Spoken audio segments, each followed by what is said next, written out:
তো এই গুই সাপ জাতীয় প্রাণী খাওয়া কিন্তু গুই সাপটি খাওয়া হারাম না হালাল আমরা আজকে জেনে নেব ডক্টর মিজানুর রহমান আজারির কাছ থেকে। অনেক মানুষরা বলেন গুই সাপটি খাওয়া হারাম, অনেকরা বলেন হালাল। অনেক মানুষরা আমরা দেখতে পেরেছি যে অনেক মানুষরা এই গুই সাপটি খেয়ে ফেলেন।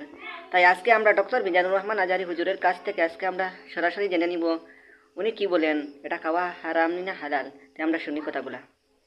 তো এই গুই সাপ জাতীয় প্রাণী খাওয়া কিন্তু হারাম নয়। এবং এই ক্ষেত্রে আমরা উদাহরণস্বরূপ দব হাদিসে যেটা গুই সাপ জাতীয় একটা প্রাণীর কথা সহিহ বুখারীতে এসেছে, যেটা আমাদের বাংলাদেশে অনেক এলাকায় সান্ডা বলে থাকে। তো এই গুই সাপ জাতীয় প্রাণী খাওয়া কিন্তু হারাম নয়। আমরা সহিহ বুখারীর বর্ণনায় জেনেছি যে আল্লাহ রাসূল সাল্লাল্লাহু আলাইহি ওয়াসাল্লামের স্ত্রী মাইমুনা রাদিয়াল্লাহু তাআলা আনহার বাসায় আল্লাহ রাসূল সাল্লাল্লাহু আলাইহি ওয়াসাল্লাম সহ অনেক সাহাবারা খেতে বসেছিলেন। সেখানে একটা প্লেটে গুই সাপকে ফ্রাই করে দেওয়া হয়েছিল। তো রাসূল সাল্লাল্লাহু আলাইহি ওয়াসাল্লাম খেয়াল না করে সাধারণ গোশত মনে করে সেখানে তিনি হাত দিচ্ছিলেন। তখন অনেক সাহাবারা, মহিলা সাহাবারা বললেন, ইয়া রাসূলুল্লাহ, এটা তো দব, এটা তো গুই সাপ। এই কথা শুনে আল্লাহ রাসূল সাল্লাল্লাহু আলাইহি ওয়াসাল্লাম সেখান থেকে হাতটা সরিয়ে নিলেন।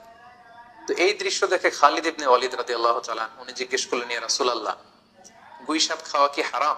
হারামুন আদ-দাব্বু ইয়া রাসূলুল্লাহ, আপনি যে হাত সরিয়ে নিলেন, গুই সাপ খাওয়া কি হারাম?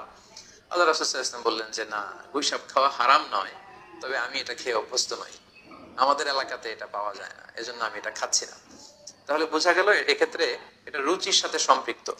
সো গুই সাপ হালাল বলে যে গুই সাপ আমাদেরকে খেতে হবে, সান্ডা আমাদেরকে খেতে হবে, এমন কোনো কথা নেই। আপনার যদি রুচিতে কুলায় আপনি খাবেন, আর রুচিতে যদি আপনার না আসে তাহলে আপনি